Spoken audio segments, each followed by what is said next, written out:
you long believed to be true but realized wasn't? Well, as one of the main opponents of the Illuminati, I always wanted to know what information they had that we didn't. I've spent, so much of the early part of my life listening to, being celebrated on one hand, but paying way too much attention to the naysay. Now we finally have an update on the drowning death of Malcolm-Jamal Warner. Now, according to ABC7, they stated that Malcolm-Jamal Warner had drowned while he was on vacation in Costa Rica. Now, the article goes on to say that Warner had drowned off the coast of Costa Rica on Sunday. Life, it's fragile, and in the blink of an eye, You never know. you never know. So speaking of legacy, what do you hope that your legacy is going to be? There is part of me that I will be able to leave this earth, knowing and people knowing that I was a good person. These are the first things we saw when we pulled up to the beach. Signs in Spanish and English warning people about potentially hazardous conditions. This sign even giving a roadmap for how to escape a rip current. Katt Williams just dropped a bomb, and it's exactly what Malcolm-Jamal Warner was warning us about years ago. Back then, Malcolm's subtle interviews and cryptic messages flew under the radar. Most people thought he was just talking, but now those words hit hard. Was he hinting at something shady happening behind the scenes? Or was it even deeper than we realized? See, Katt Williams has been calling this out for a long time. He's been warning everyone about what really happens when a successful black man in Hollywood stops playing the puppet. But instead of listening, people called him crazy, bitter, or out of control. The truth is, those so-called rants were packed with facts. He was exposing how the game is rigged, how they'll praise you one day and tear you down the next, just because you stopped following the script. Katt has seen this cycle for years. He's watched artists rise, speak out, and then suddenly get dragged through the mud. When you connect the dots, it's clear.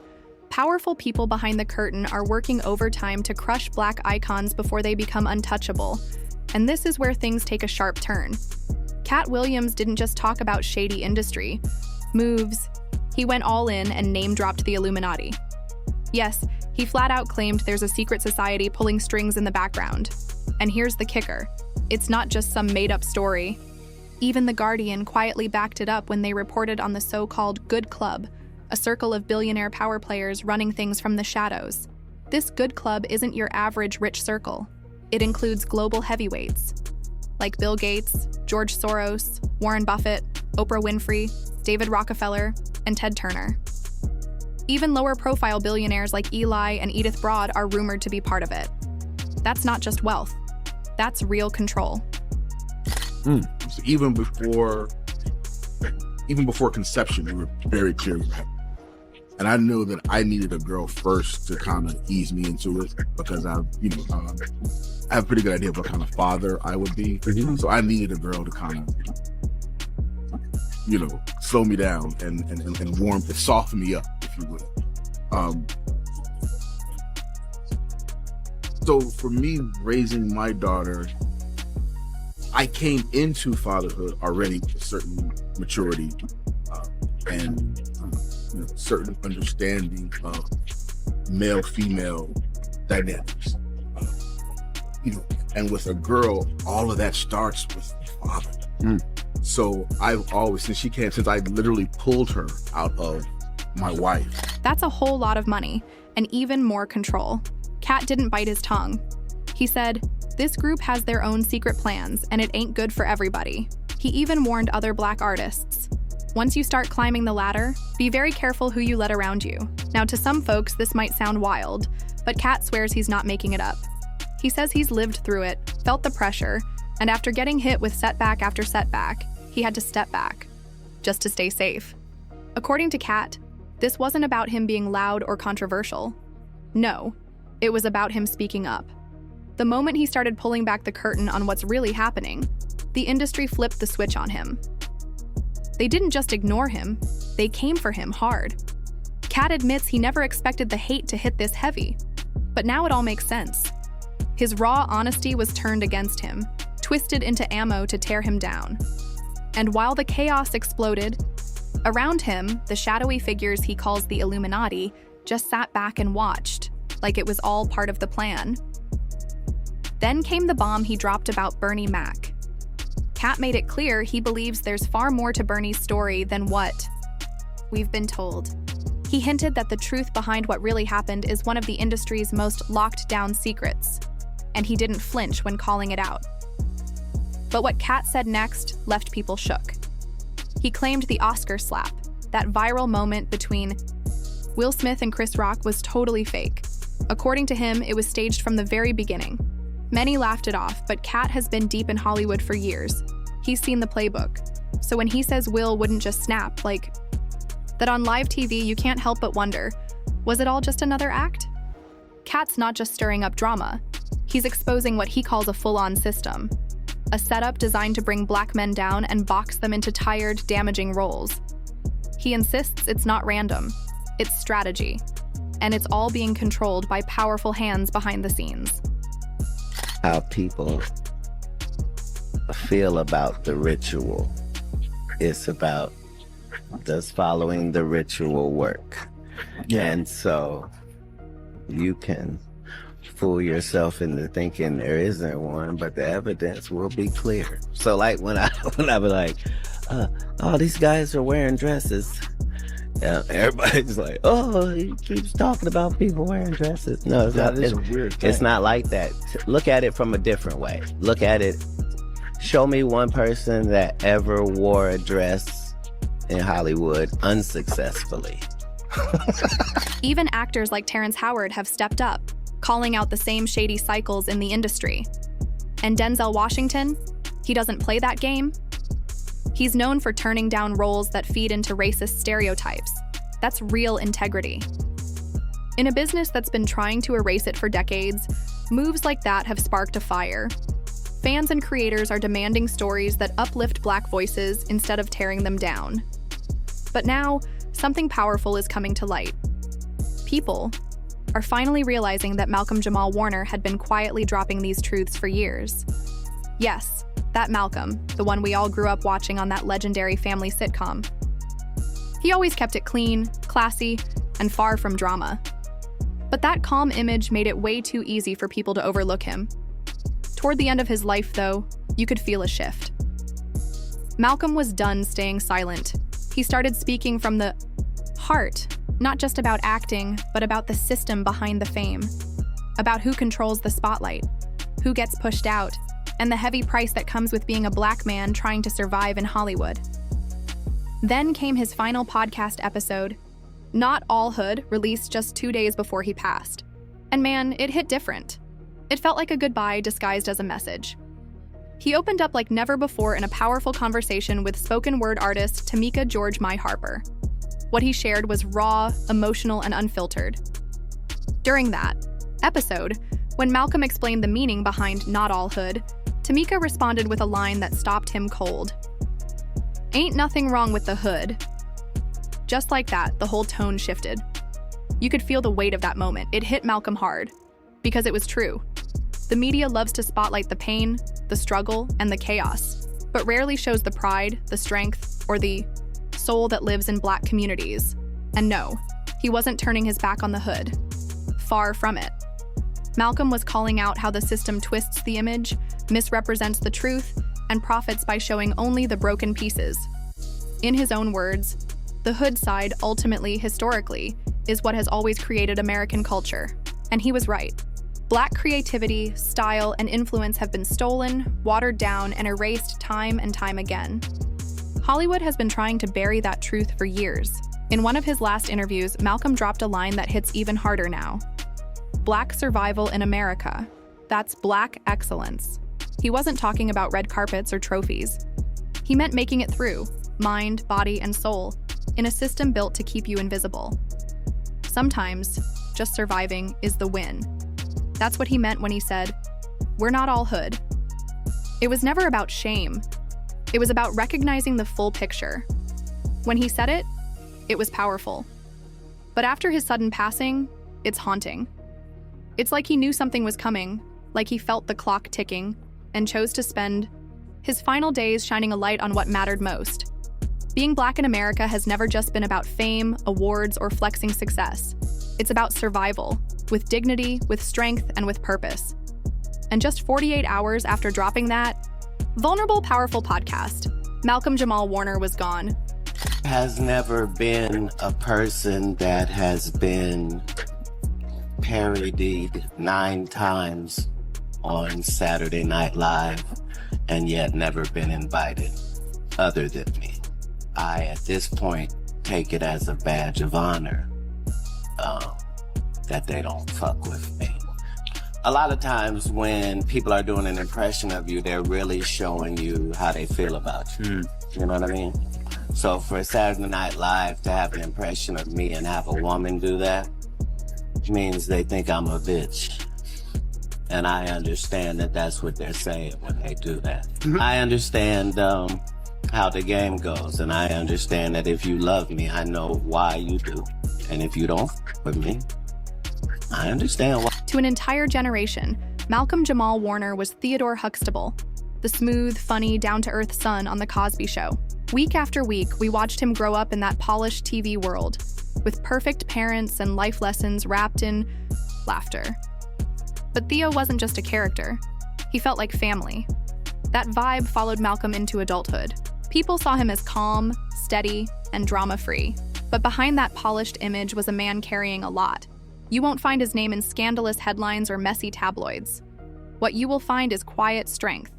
A man who faced heartbreak behind the scenes and stood tall while carrying the weight of a legacy forever stained by Bill Cosby's downfall.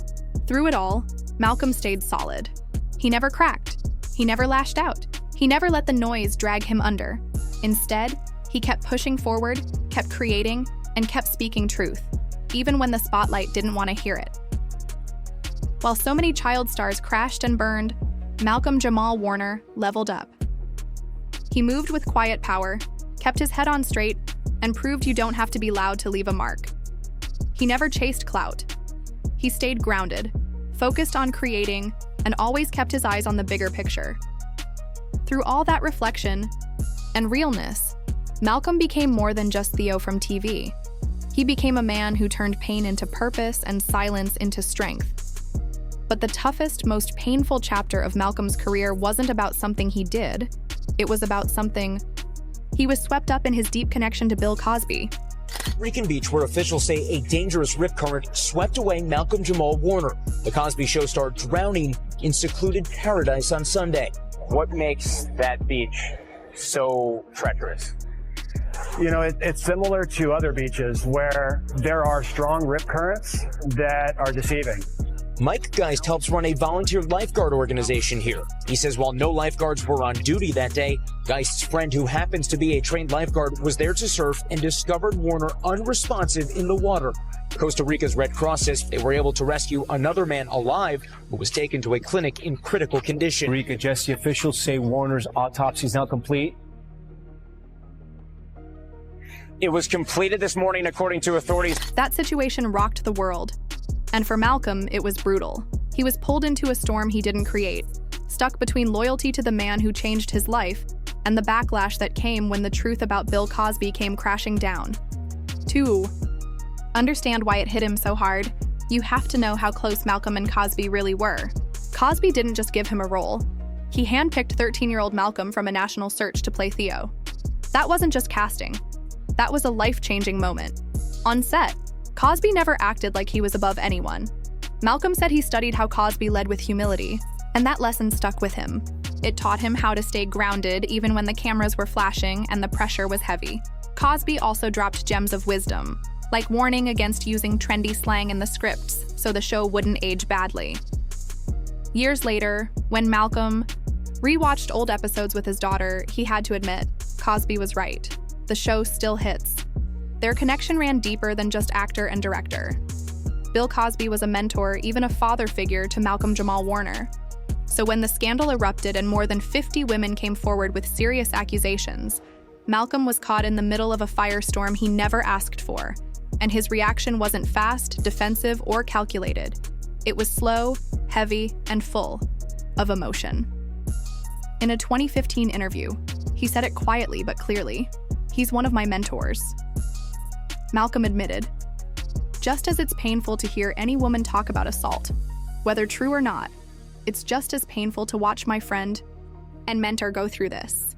Of us make choices. I think it's not a biggest choice for others. I'm saying at the end of the day, Kevin doesn't have to worry about what people are going to say about him wearing a dress because of the long line of dress wearing people before him. So now we have Big Mama's house 1, 2, and 3. Yeah. I've never seen Medea in a pantsuit. I think she wears dresses. So now I'm saying, why are we picking on poor little Kevin Hart? Because it was his turn next. Some of us are against the Illuminati, and we are against the Illuminati at our own detriment.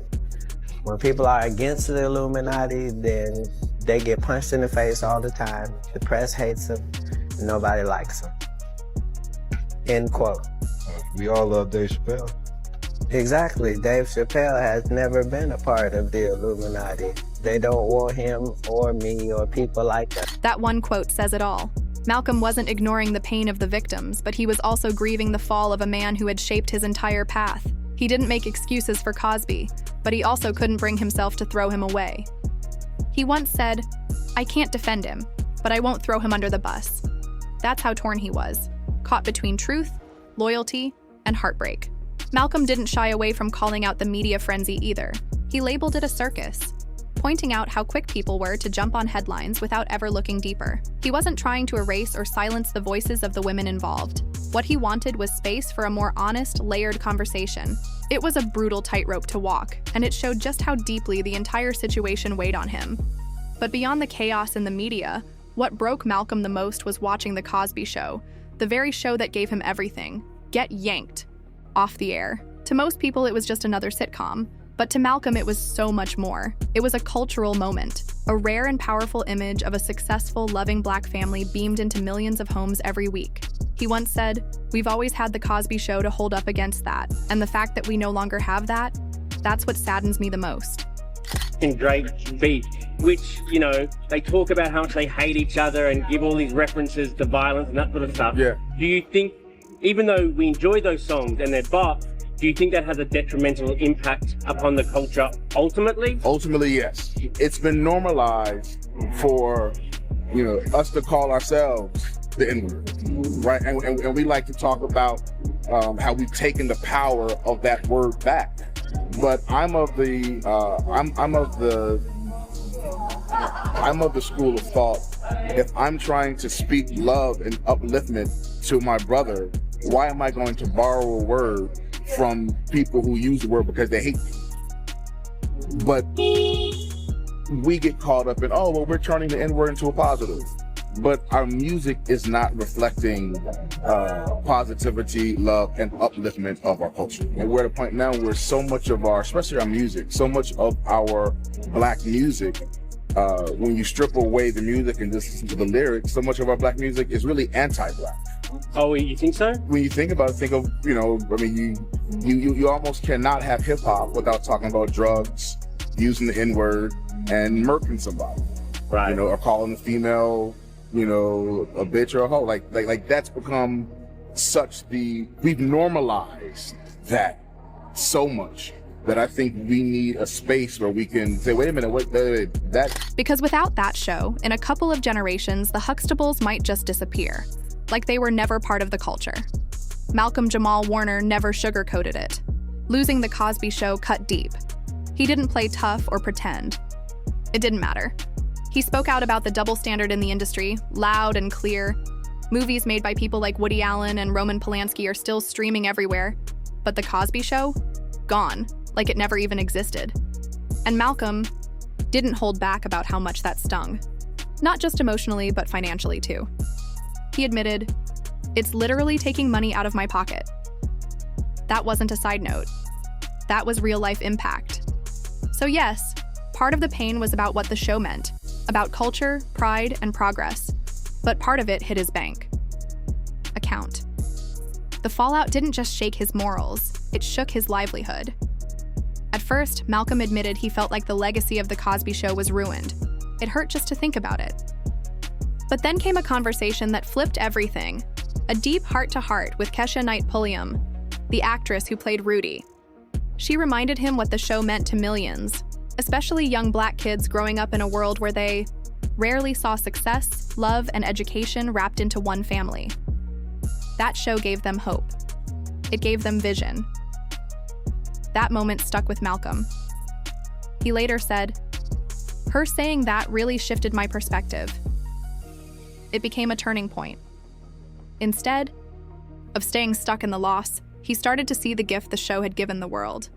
And no matter what happened after, it still matters." That message still stands. Even after the man behind The Cosby Show fell from grace, Malcolm-Jamal Warner showed what real growth looks like. He didn't drown in frustration or let the scandal break him.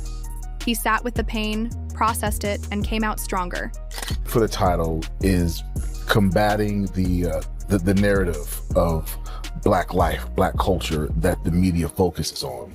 And, you know, that we're all one thing. Yeah, and the whole concept is, you know, we're not all hood. Their bond was more than just actor and director. His response wasn't some polished PR spin. It was raw, honest, and human. That whole situation didn't just rock his career, it rocked his heart. What's wild is how steady Malcolm stayed through it all, especially for someone who grew up under the constant glare of the spotlight. While so many child stars crashed and burned in public, Malcolm moved differently. He kept things low-key, stayed focused, and made smart choices. That wasn't luck, that was discipline.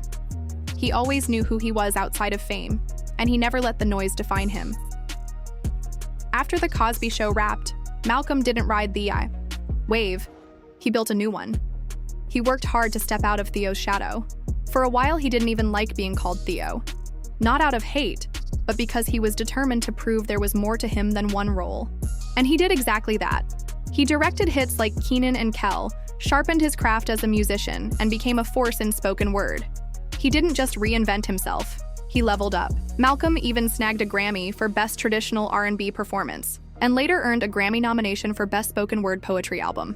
As an actor, he never played it safe.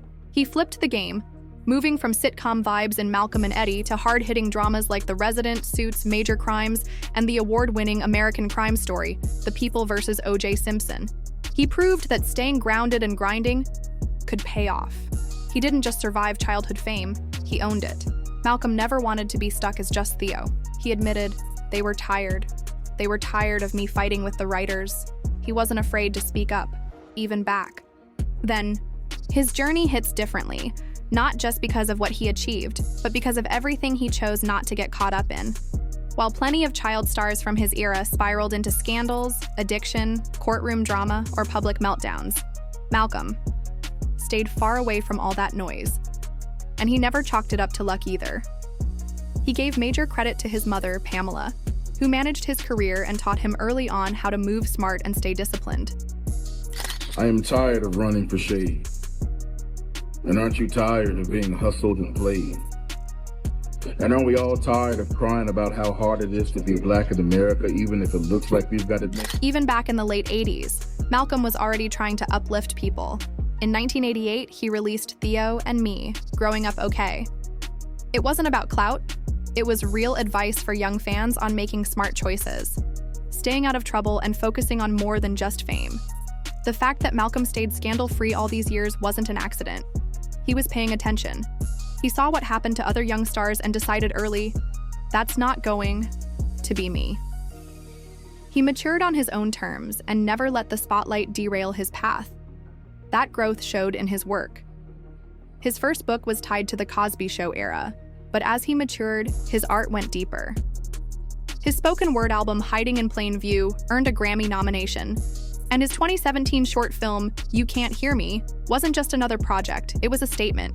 It tackled real-world issues like racism, mass incarceration, and deportation. This wasn't just art for art's sake. It came from lived awareness shaped by his father, who had him reading legends like Langston Hughes as a kid. Malcolm's shift from teen sitcom star to purpose-driven artist didn't happen by accident. It was built on raw talent, discipline, and the choice to grow instead of chasing gimmicks. Even with the shadow of the Cosby controversy looming, he built something entirely his own. But behind that calm, mature energy was a man who had already endured deep heartbreak. One of the biggest losses of his life came early in adulthood, the passing of Michelle Thomas. She played Justine, Theo's love interest on The Cosby Show. and in real life, she was his girlfriend. Even after they broke up in 1994, their bond stayed strong. They remained close, very close. In 1997, Michelle was diagnosed with a rare and aggressive form of stomach cancer. A year later, at only 30 years old, she passed away. Malcolm was reportedly right there by her side in her final moments. He never made a big public statement about it, but that kind of pain doesn't need words. You could see the change in him. That kind of loss leaves a scar that never fades. And for Malcolm, it shaped everything. His energy, his vibe, his view on life and love. It added a quiet depth that followed him everywhere, even when the cameras weren't rolling. And this brings us full circle, right back to Katt Williams. He's been calling out the industry for years, warning us how the game really works. The second a Black entertainer starts asking questions, stepping out of line, or refusing to play the part, suddenly they're labeled crazy, blacklisted, or erased without a trace. Katt's been blunt about it. There's a ceiling to how far. They'll let you climb before they remind you this isn't your game. And Malcolm? He started to see it too. He was waking up to the machine behind it all. And then, just like that, he was gone. No media buzz, no big tribute, no award show moment to honor a man who helped shape modern TV history. Just silence. And not the peaceful kind. This silence felt strategic, like the industry didn't just forget his passing. It felt like it wanted to erase it. Like someone didn't want people asking questions or connecting the dots between Katt's raw warnings and Malcolm's final emotional words. But now, with new leaked footage of Katt finally surfacing, people are starting to wake up. Because this isn't just messy Hollywood drama, it's bigger. This is about a system that uses Black men, their talent, their image, their soul, and then discards them the second they stop being easy to control. Katt has always been the loud one, the wild card they couldn't silence. But Malcolm? He was the quiet one, the safe one, the guy nobody expected to question anything. But when he finally did push back, he did it his way. Low-key, thoughtful, but powerful enough to get noticed. And that's when everything changed. Now people are looking back. Old interviews, podcast clips, speeches, things that felt harmless at the time, now sound like warnings. Like he was trying to tell us something without saying it too loud. Malcolm didn't go out making noise. He left breadcrumbs, quiet truths tucked inside calm conversations. And Katt? He just dropped the whole loaf right in front of us. So ask yourself, why are we only waking up now? And more importantly, who else tried to speak up before it was too late? This isn't just about Hollywood. This is about patterns, power, and the price of truth. If this hit you even a little, don't just scroll past. Smash that like button, hit subscribe, and drop a comment below. Let's talk about it. And if you know someone who needs to hear this, share it, spread it, because we're not done yet. We've got way more coming. Stay tuned, stay sharp, and I'll catch you in the next video.